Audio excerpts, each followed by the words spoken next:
Tem uma frase bíblica que diz o seguinte: buscai-vos primeiro o reino dos céus e tudo mais vos será acrescentado. Primeiro você cuida do básico, corpo, mente e espírito. União da sua fisiologia, que é a sua energia também, mais a sua mentalidade, que é a sua comunicação interna. Isso te dá poder pessoal e todo o resultado que você quer vem do seu poder pessoal.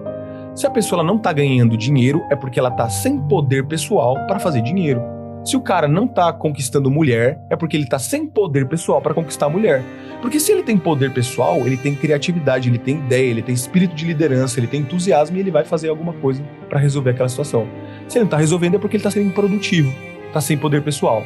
Primeiro você vai cuidar do seu templo, do seu corpo. Dinheiro segue alegria. A maior parte das pessoas, elas estão esperando fazer dinheiro para que elas se sintam alegres, felizes e em paz. A maior parte das pessoas, elas vivem num estado de insatisfação, num estado de infelicidade, num estado de reclamação, falando, mas é porque eu não tenho dinheiro.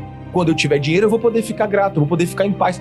Irmão, como é que a pessoa vai ter criatividade, vai liderar uma equipe, vai vender alguma coisa para alguém, vai fazer um projeto interessante para fazer dinheiro, sendo que ela tá ali naquela frequência de escassez, de reclamação ou até depressão?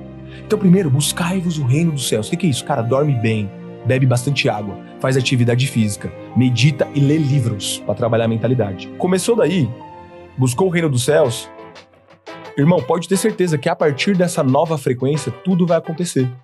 Porque agora o cara, ele já tá com mais alegria. Agora, a partir desse estado de alegria, o cara tem mais criatividade. A partir dessa criatividade, ele tem mais entusiasmo. A partir desse entusiasmo, ele tem mais vontade de trabalhar. E aí ele começa a produzir mais. O que é pobreza? Produtividade.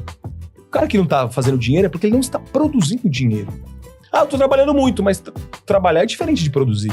Tem gente que passa o dia inteiro trabalhando e não produz nada. Então, primeiro, cara, eu cuido do meu templo, do meu corpo, da minha fisiologia. Mas tem uma coisa mais importante depois disso. DMA, domínio mental absoluto. A mente humana tem uma tendência à negatividade. Se o cara não domina a comunicação interna dele, ele entra no estado de melancolia, de reclamação, de vitimismo. E aí acabou, ele caiu numa armadilha mental. Agora, onde é que tá o maior erro que eu vejo a respeito de dinheiro? Você quer ganhar dinheiro? Teu foco não tem que estar no dinheiro, velho. As pessoas, elas querem a mudança, mas elas não querem mudar. Você tem que entender assim, cara, qual que é o comportamento de um cara rico? Um CEO, um melhor vendedor de marketing de curso digital, o melhor mentor, como é que ele gasta o tempo dele na maior parte do tempo? Qual que é o, por exemplo, o cara que quer emagrecer não tem que ficar pensando, eu quero ficar magro, eu quero ficar magro, eu quero ficar magro, eu quero ficar forte, eu quero ficar forte. Não, ele tem que colocar, qual que é o comportamento que vai me deixar forte? Eu quero treinar, vou treinar melhor. Eu vou ler um livro de nutrição. Eu vou contratar um personal pica. Eu vou treinar melhor, você entende? Eu vou treinar melhor, eu vou pegar mais peso, agora eu vou fazer aeróbico 2 vezes por dia. O foco é no comportamento, todo dia. Aí o comportamento inevitavelmente vai deixar ele forte. A mesma coisa a grana. Qual que é o comportamento dos caras ricos? Se você for pegar um CEO, a média de CEOs de leitura, 50 livros por ano, mano. A média, 1 por semana. Um ano tem 52 semanas, os caras leem um livro por semana. Essa é a média de CEOs. Qual que é a média do brasileiro médio? Nenhum. As pessoas, elas querem só o resultado. Elas não querem ter que pagar o preço. Não é sobre chegar lá. Porque, cara, a vida ela é um jogo de videogame. E é o dia a dia, é o crescimento, são os desafios e a conquista. Apesar de todas as dificuldades e conseguir mudar de tela de videogame e perceber, pô, deu certo. E conquistar uma parada é sobre isso. Trazendo pra vida, as pessoas elas não querem jogar, elas não querem treinar, elas querem o troféu. Só que elas não entendem que a real felicidade não vem do troféu, vem do jogo. E da conquista, o troféu é um símbolo. Então o dinheiro é um símbolo também. Na verdade, o meu foco tem que ser em eu me tornar um cara muito maior do que eu sempre fui. Por isso que é desenvolvimento pessoal. Eu crescer, mano. Corpo, mente, espírito e estratégia. Corpo, mente, espírito e estratégia. Deixar de ser moleque e me tornar um homem. E entrar intencionalmente nesse processo de crescimento. Cara, você tá aí, passando perrengue financeiro. Tá cansado de não ganhar dinheiro e quer prosperar? Some por 6 meses, cara. Para de dar rolê por 6 meses. Se afasta desses seus amigos que ficam te convidando pra tomar uma toda hora. Para de ficar buscando noitada, mulherada o tempo todo. Se enfia na tua casa, começa a ler um livro por semana, começa a estudar marketing digital ou alguma outra coisa que você gosta, se torna bom em alguma coisa específica, um perito em alguma coisa, aprenda a vender, faça atividade física, durma bem todos os dias, visualiza você sendo a tua melhor versão e constrói essa sua melhor versão. Tira o foco um pouco do resultado e coloca o foco em crescer como homem. Depois vê o que acontece. Aparece 6 meses depois pra você ver o que acontece. Não tem como, mano. É inevitável. Por que é tão difícil mudar? Não é? Eu tento, mas não consigo mudar. Você já falou isso alguma vez? Um monte de vezes, né? Sim, porque realmente não é fácil mudar. A gente pensa, é só mudar e pronto. Só que não é assim tão simples, né? De início a gente pode até se motivar, eu não vou mais agir assim, eu vou mudar. Mas aí esse ânimo vai diminuindo e nós começamos a questionar essas mudanças, né? E aí a gente volta a agir do mesmo jeito, a pensar do mesmo jeito, a reagir sempre igual, porque hábitos têm muita força, né? E o nosso cérebro tende a voltar para a zona de conforto. Porque hábito é como uma memória muito forte, muito consolidada, e sobre a qual a gente não tem muita consciência, a gente faz tudo no automático, não é assim? Toda mudança é um processo, né? E muitos fatores podem atrapalhar esse processo. Nós temos pensamentos, crenças que nos limitam, que fazem com que a gente acabe sabotando as tentativas de mudar hábitos e comportamentos, né? Mas quais são os motivos que dificultam essas mudanças, né? Tem vários. Primeiro são as crenças e pensamentos limitantes. Essas crenças, elas são criadas lá na infância e elas protegem a gente de algum tipo de sofrimento, né? Esses pensamentos que a gente tem quando surge a necessidade de mudar alguma coisa nas nossas vidas, funciona como uma justificativa para a gente não mudar, né? Para a gente não sair daquilo que a gente está acostumado. Eu sou assim mesmo, não vou mudar. Eu não confio em ninguém mesmo. Terapia? Vixe, não adianta nada, vou resolver do meu jeito. Não vou me separar, gente, é só trocar de defeitos, né? Esses pensamentos limitam, fecham a mente, sabotam a busca por algo melhor pelo simples fato deles serem conhecidos, ruins, mas conhecidos. É por isso que as mudanças geram medo, que você não sabe como é que você vai agir, é tudo novo, você não sabe o que vai acontecer. Então, se acomoda no ruim, já conhecido, onde você já criou mecanismos para se acostumar ao que você vive. O segundo motivo é o medo, como eu acabei de dizer.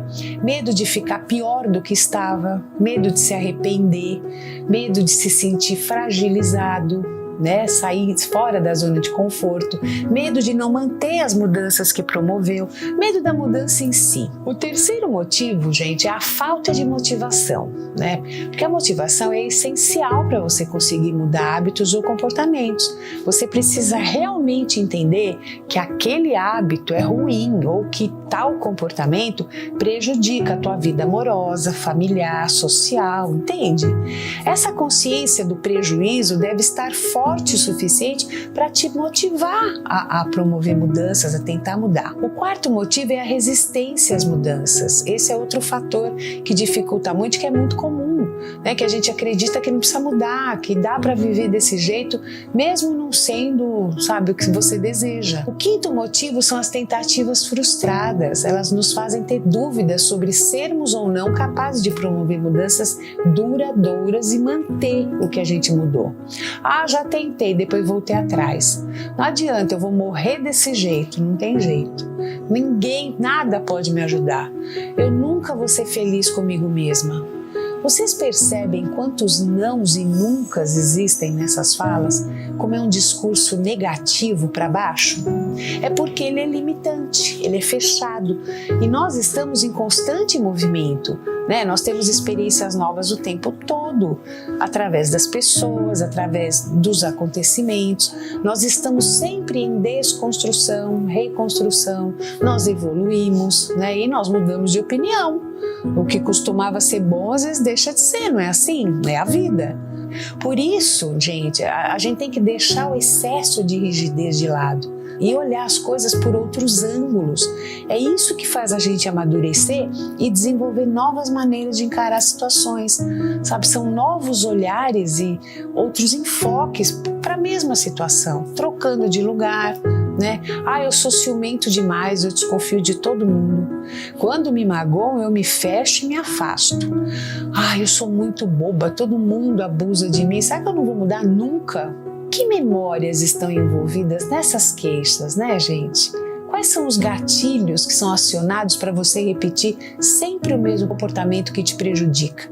Você fica repetindo um padrão e aí isso acaba reforçando a crença de que vai ser sempre daquele jeito. Por isso que você já começa novas histórias, novos relacionamentos amorosos, novos empregos, com as crenças baseadas nos fracassos que você teve anteriormente. Mas as mudanças são possíveis sim. Então reflita sobre as crenças que te limitam. Tipo, não me acho capaz, homem é tudo igual, o amor não é pra mim, as pessoas não me levam a sério. Façam uma lista dos comportamentos que vocês acham que atrapalham vocês, né, e que vocês gostariam de mudar. Faça essa lista. Analisem também os ambientes em que vocês vivem, as pessoas com quem vocês convivem. O que você gostaria que fosse diferente, né, que você gostaria de mudar? Feito isso, analise a sua lista de desejos, né? Esses desejos de mudança, e comece devagar, não estabeleça metas gigantescas, valorize as mudanças pequenininhas, porque é o somatório delas que vai te fazer ter novos hábitos e comportamentos. Você vai estabelecer uma nova rotina.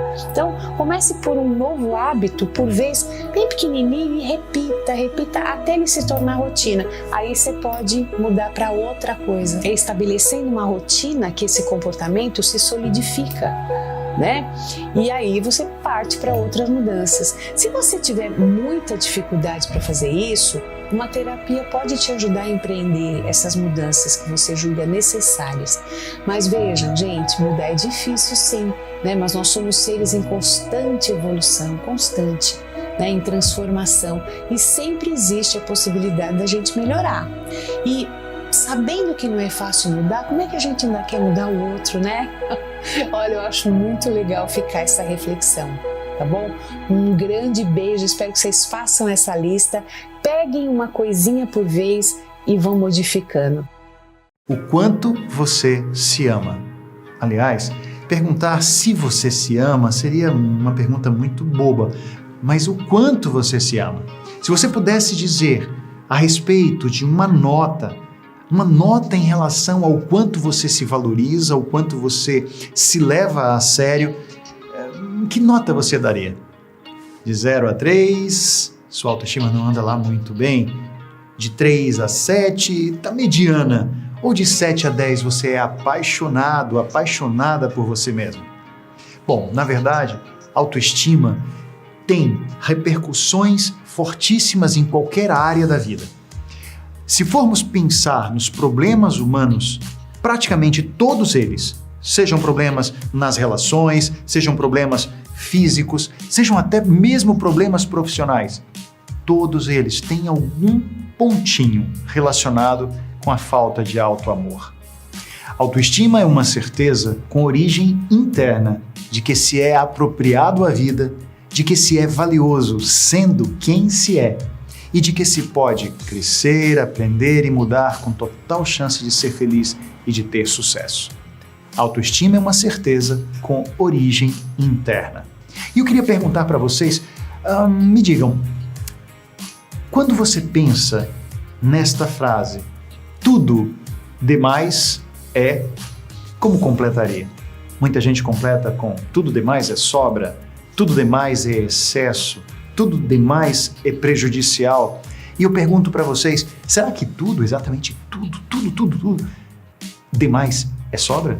Saúde demais é prejudicial? Ou seja, quando falamos de autoestima, não existe autoestima em excesso e isso trazendo repercussões negativas para a vida de alguém. Autoestima, quanto maior, melhor. E aquelas pessoas que têm uma postura arrogante, prepotente, aquelas pessoas que gostam de diminuir as outras para poderem se sentir maiores, Elas não estariam com esse nariz empinado, com essa vaidade excessiva, com tanta arrogância, elas não estariam exatamente demonstrando que têm autoestima em excesso e que isso é ruim? Pela própria definição, quando nós observamos pessoas com esse comportamento, que precisam diminuir as outras para se sentirem melhor consigo mesmas, elas não têm uma autoestima com origem interna. Ou seja, elas precisam estar derrubando outras pessoas para se sentirem maiores. Isso traz um vínculo direto com o pensamento da psicologia analítica junguiana. Jung falava algo sobre a teoria dos complexos e dizia que, às vezes, alguém que tem muita arrogância e prepotência e que é enxergado como uma pessoa com complexo de superioridade, na verdade, quem sabe, o seu complexo é de inferioridade. E ela se sente tão inferior por dentro que precisa ser arrogante por fora, numa tentativa desesperada de compensação. Assim sendo, não há autoestima em excesso e, por isso, se tornando prejudicial. O que há é pessoas que têm autoestima baixa e, por causa disso, se tornam muito arrogantes, muito prepotentes, excessivamente orgulhosas e vaidosas. Uma pessoa com autoestima elevada pode estender a sua mão para erguer alguém que está caído sem se sentir ameaçada por isso. Vai se sentir feliz em expandir o sucesso ao seu redor, em fazer com que outras pessoas se sintam mais bem-sucedidas e nem por isso elas se sentirão ameaçadas. Quando falamos sobre autoestima de verdade, legítima, estamos falando de pessoas que gostam de estar ao lado de gigantes. Não querem obrigatoriamente se sentir cercadas de pessoas pequenas e medíocres para assim se sentirem maiores do que realmente as outras pessoas que estão ao seu redor. Autoestima, começando, é uma certeza com origem interna, de que se é apropriado à vida. Isso significa que da forma como eu sou, com o meu jeito, com o meu corpo, com a minha idade, da maneira como eu vivo, com a origem que eu tenho, eu sou apropriado à vida. E mesmo que me faltasse algum dos órgãos dos sentidos, e mesmo que me faltasse mobilidade, e mesmo que me faltasse qualquer tipo de situação que a maioria das outras pessoas tem, eu não me sentiria não apropriado. Eu sou apropriado à vida, do meu jeito. Singularidades não são defeitos. Diferenças não são defeitos. Uma outra parte dessa definição, de que se é apropriado à vida e de que se é valioso sendo quem se é. Isso significa que eu não preciso ter algum sucesso, ter conseguido determinadas coisas para poder ter valor. Sabe aquela pessoa que diz, quando eu fizer um curso universitário, aí sim eu terei valor. Quando eu tiver mais dinheiro, aí sim eu terei valor. De jeito nenhum. Eu tenho valor do jeito que eu sou, da forma como eu sou, da minha própria maneira. Quando eu tiver sucesso, estarei contente com o meu sucesso, vibrando com ele. Mas o meu valor é inerente a quem eu sou. É uma certeza de que se pode aprender, crescer e mudar, com total chance de ser feliz e de ter sucesso. Crescer, aprender e mudar. Com vontade, legitimamente. Na verdade, quando pessoas se sentem com autoestima elevada, quando realmente elas gostam delas mesmas, elas fazem questão de deixar marcas positivas onde quer que elas passem. Pessoas merecem gostar mais de si mesmas e quando isso acontece, o seu trabalho fica melhor, porque o trabalho de alguém com autoestima elevada é o seu autorretrato. Ela está pintando a maneira como ela vai ser vista na sociedade, nos grupos, nos lugares por onde ela passa. Dessa forma, estamos falando sobre autoestima de uma maneira interessante ao indivíduo e interessante às empresas e igualmente interessante à sociedade. Focar o negativo. Seja você focando o negativo em você, ou seja você focando o negativo em outra pessoa, isso é um detonador da autoestima, da sua autoestima ou autoestima do outro. Quando eu falo excessivamente sobre as coisas que eu não gosto no outro, ou quando eu penso excessivamente e falo excessivamente das coisas que eu não gosto em mim mesmo, eu estou diminuindo a força da minha autoestima. Antídoto: foque o positivo. Perceba quais são as suas habilidades, características, competências. Note o brilho. Aliás, costuma-se dizer que o que as pessoas mais temem não é enxergar a própria sombra. Talvez seja enxergar a própria luz. Porque quando você enxerga o quanto você é luminoso, talvez nas suas costas repouse uma responsabilidade um pouco maior. Quando você compara uma pessoa com outra, fazendo com que uma se sinta menor ou pior, você está prestando um terrível desserviço à autoestima dela. O mesmo acontece de você para com você mesmo, quando você se compara com outras pessoas de forma negativa. Assim sendo, observe, foque o aqui e o agora de cada pessoa, inclusive de si mesmo. Esse é o antídoto. Ou seja, ao invés de dizer eu sou menos capaz que fulano, pense em quanto você já vem crescendo ao longo do tempo e perceba o quanto você já é mais capaz do que o que você já foi no passado. Ou seja, se tiver que comparar, compare-se consigo mesmo. Gostar mais de si mesmo significa maiores resultados, maior alcance de metas e maior possibilidade de fazer a sua vida ser uma vida mais feliz. Como eliminar de vez a insegurança que pode atrapalhar sua vida, gerar baixa estima, gerar tristeza, depressão e ansiedade, que também está vinculado aí à insegurança.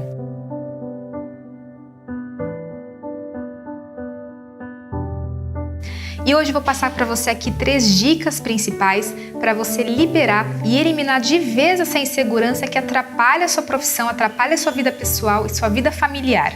A sua mente, ela experienciou e gravou como um rótulo, ou seja, como uma verdade, algo que falaram, ou você ouviu, ou algo que você acreditou que você é. Ou seja, existe um rótulo aí que o seu corpo e a sua mente, você acredita como sendo algo real, algo verdadeiro.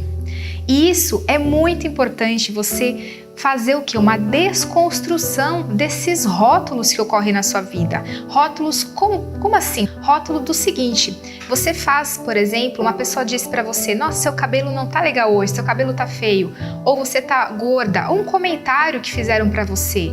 Esses rótulos que você colocou e assumiu como verdade é o que prejudica você, por exemplo, de assumir a sua vida e ir adiante. Essas pessoas, elas não quiseram fazer mal para você, mas o fato é, você pegou para você esses rótulos, essas falas, essas coisas que você ouviu como verdade. Então você deve desconstruir. E desconstruir como? Observar o seu pensamento, observar a sua mente. Tudo que você acredita, todas as suas crenças, elas foram construídas durante a sua vida. E essa construção das suas crenças, por isso que tem o nome de crença. Crença não necessariamente significa algo real, algo que é verdade. Você, por exemplo, se você na sua infância foi chamada de burra, de feia, isso não é real, isso é uma ilusão. E sua mente rotulou isso como algo verdadeiro dentro de você. Então você deve desconstruir essas mentiras, esses rótulos que estão embutidos em você. A partir disso, a nossa segunda dica é você desconstruir essas ações e partir para a ação. Ação o que é? Você bater o martelo, você vai lá e você começar a agir. Agir é o seguinte, você mudar e você gerar uma postura mental à frente, uma postura mental de ação. Ou seja, você vai enfrentar os seus medos. Parece que é fácil, né? Como assim enfrentar os seus medos? Justamente é um passo de cada vez. Você só vai conseguir enfrentar isso e enfrentar a sua insegurança, seja de falar em público, seja de enfrentar as pessoas à sua volta, seja uma fobia que você tem, se você enfrentar os seus medos. É algo que parece muito simples e é simples, é um passo de cada vez. Então todos os dias você tem que ter uma ação positiva dessa postura mental de enfrentar os seus medos, enfrentar essa sua insegurança. Como? Você vai, por exemplo, se você se sente feia, você vai olhar para o espelho e vai falar, eu sou bonita. Você vai desconstruir essas suas crenças. E você precisa um trabalho, um esforço, ou seja, dedicar dedicar tempo para isso, dedicar um dia a dia para você desconstruir aquilo que te incomoda. E você vai ver que aquilo que te incomoda é o que gera um impedimento no resto da sua vida. Ou seja, muitas vezes uma pessoa ela perde a oportunidade de trabalho, uma oportunidade de encontrar um relacionamento legal. Por quê? Porque ela tem aquela crença, uma única crença enraizada pode destruir a vida de uma pessoa. Então, se você identificou essa crença, se você sabe o que é que gera a sua insegurança, você vai fazer o quê? Você vai colocar foco. Foco é energia. Quando você coloca energia, você consegue modificar.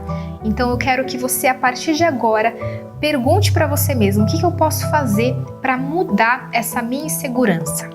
E a nossa terceira dica é o seguinte: é você gerar um amor próprio, é você desenvolver todos os dias amor próprio. Amor próprio é você se tornar o seu melhor amigo e não dar ouvidos para essas crenças limitantes. E essas crenças limitantes, ela vem através dessa voz interior, dessa voz, dessa mente que fica falando com você. Você não pode, não faça isso, não faça aquilo, isso não vai dar certo. Você é burra, ou seja, essa voz ela fica constantemente no seu interior, na sua mente, dentro da sua cabeça, falando com você. Essa voz você tem que acalmar ao máximo, ou seja, tornar essa voz dentro de você como o seu melhor amigo e não como o seu inimigo. E dessa forma, quando você monitorar essa voz, você começar, olha, você não é essa voz. Então, a partir do momento que você sabe que você não é essa voz, que você não é essa mente que fica falando bobagem dentro da sua cabeça, você tem autonomia total da sua vida. E a sua insegurança, a partir de agora, pode ser modificada. Basta você seguir esses 3 passos. Eu espero que a partir de agora você comece a praticar e eu espero que você melhore muito e tudo é possível. É possível você enfrentar e como? Entrando em ação, batendo o martelo que você consegue. Sucesso não é uma casualidade, mas o fracasso também não é. O cara para estar na merda tem que exercitar todo dia a patologia do coitadismo e da desculpa para não fazer. Coitadismo nos coloca como reféns de cadeiras de roda e muletas invisíveis e que nos fazem nos esconder atrás do nosso conforto, da nossa zona de conforto, para encontrar desculpas para não realizar os nossos sonhos, para não enfrentar as responsabilidades da nossa vida.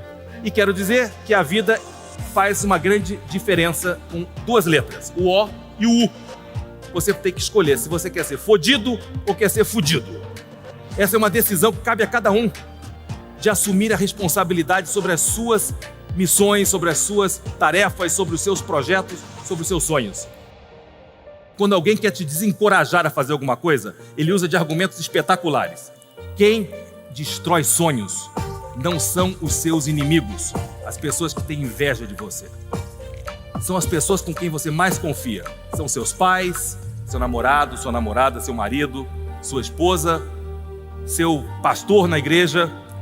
E esse é o grande perigo de você acreditar na maior mentira do mundo, que você não pode fazer alguma coisa porque você não tem dinheiro, não tem amigos importantes e não tem credenciamento para fazer determinada coisa.